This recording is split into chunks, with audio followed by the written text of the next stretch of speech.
Here's a rewritten, full-length dramatic article, approximately equals 10,000 characters, based on your given General Hospital plot points, entirely restructured, richly detailed, and written in a vivid, serialized storytelling style.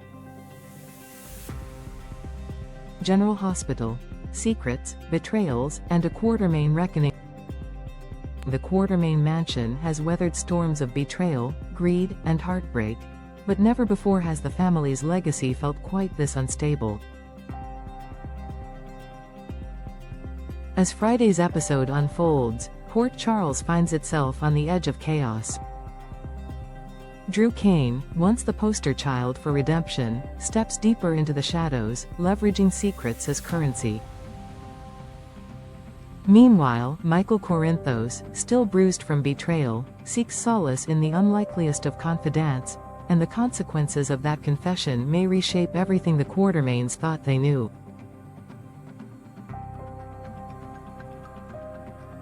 It begins quietly, as so many General Hospital shocks do. Drew Kane, stripped of his moral compass, corners Jordan Ashford in her office.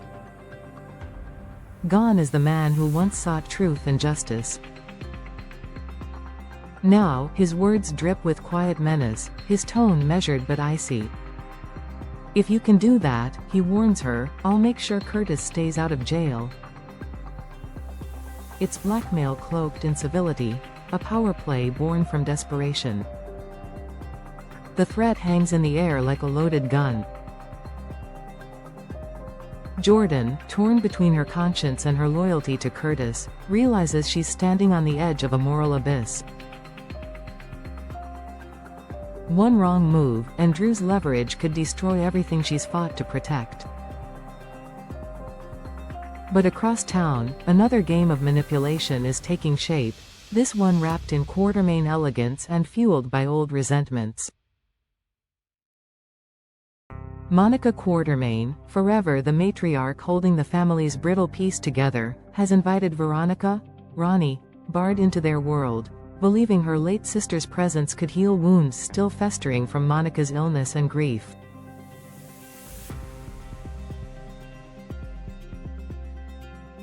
But not everyone shares Monica's optimism.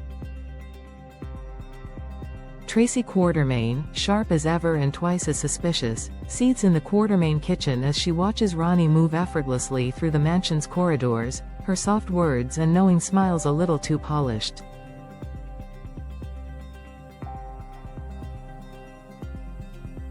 To Tracy, it all reeks of manipulation. "She's playing you," she snaps at Monica earlier in the day. By evening, her patience has worn thin. When she confronts Ronnie, the air turns electric. The two women stand face to face, the veteran and the intruder, locked in a power struggle only the Quartermain estate could stage. Ronnie, however, doesn't flinch. Her eyes, calm and unreadable, betray nothing. "You've lost your edge, Tracy," she murmurs softly before walking away, leaving Tracy trembling not from fear, but fury. Whether Ronnie's presence is salvation or sabotage remains unclear, but one thing is certain: the Quartermain dynasty is once again eating itself alive from within. While the mansion burns with suspicion, Michael Corinthos finds himself on a different path, one paved with confession and emotional vulnerability. Sitting in Curtis Ashford's office at Aurora Media, Michael admits that Monica's decision to bring Ronnie into their lives might have been the only thing keeping him from unraveling.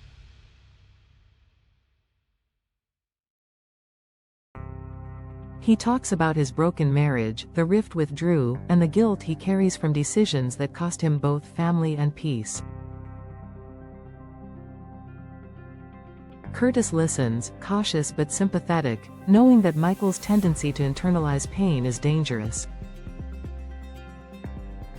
And yet, Curtis senses something deeper.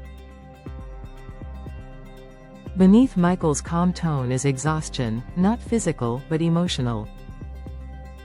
When he mentions that Ronnie understands him in ways no one else does, Curtis raises an eyebrow.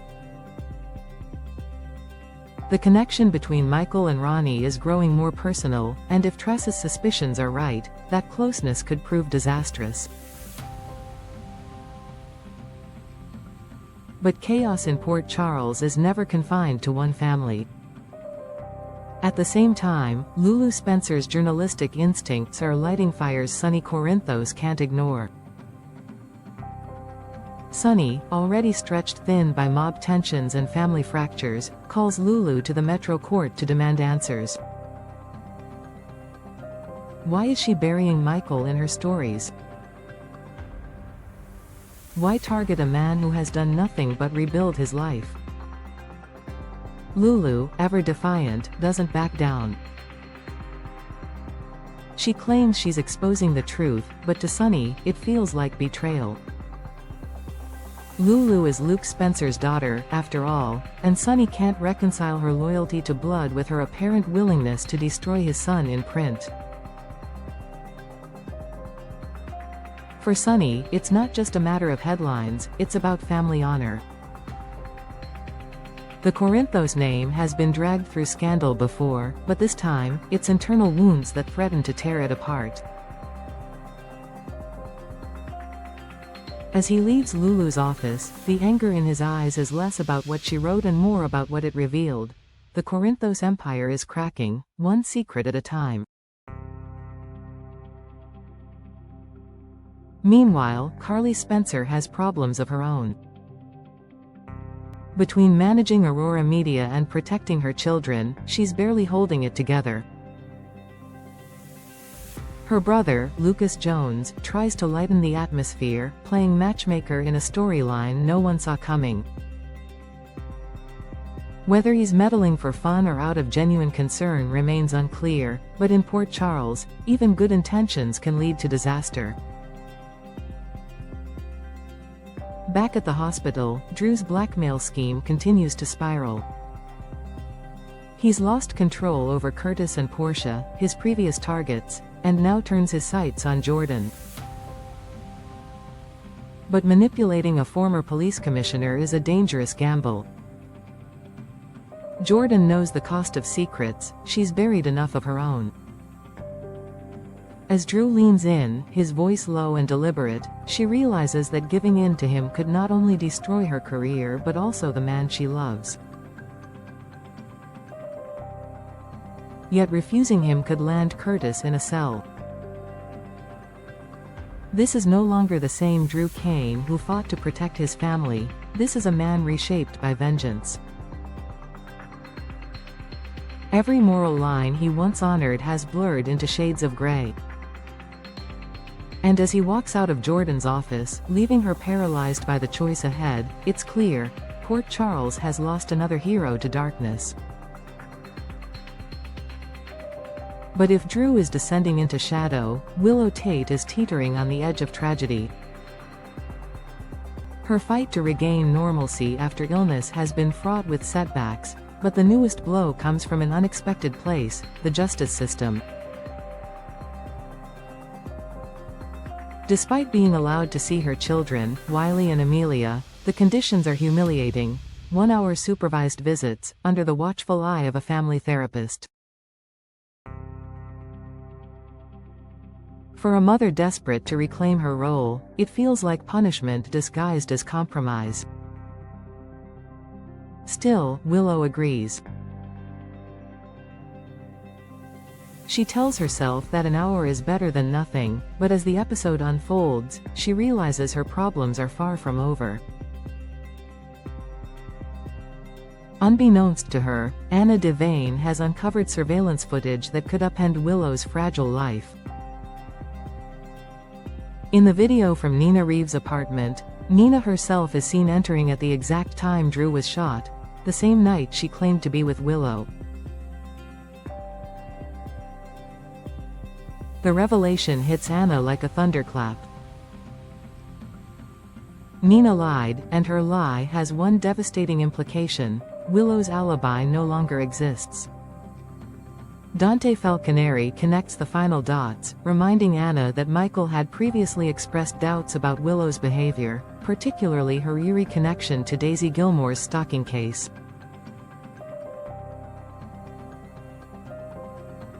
Suddenly, the sweet, resilient mother begins to look like something much darker. By the time Friday's episode closes, Anna is standing at the door of Elizabeth Weber's home with a search warrant in hand. Liz, startled, tries to maintain composure as the agents move past her. But the camera lingers not on Liz, but on a small, locked cabinet near the staircase. The music swells. The audience knows what Anna is about to find. Edward Quartermain's missing gun, the weapon used in the attack on Drew Kane. If the weapon has Willow's fingerprints, and all signs point to that grim possibility, Port Charles will never be the same again. As the credits roll, the storylines weave into each other like threads of a tapestry too tangled to unravel. Drew's corruption, Ronnie's secret motives, Michael's vulnerability, Trace's paranoia, Lulu's defiance, and Willow's looming exposure. All roads lead back to the same place, the Quartermain name, and the question of how much more it can endure before it collapses under the weight of its own history.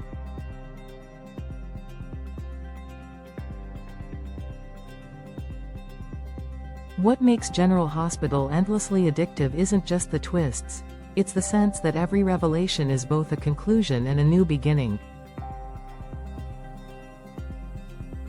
As Friday's episode makes painfully clear, redemption in Port Charles always comes at a cost. And for Drew, Willow, and the families they've entangled, that cost may finally be due. Would you like me to add a YouTube narration script version, with intro, transitions, and dramatic voice cues, based on this same storyline? It would fit perfectly for your serialized GH video series.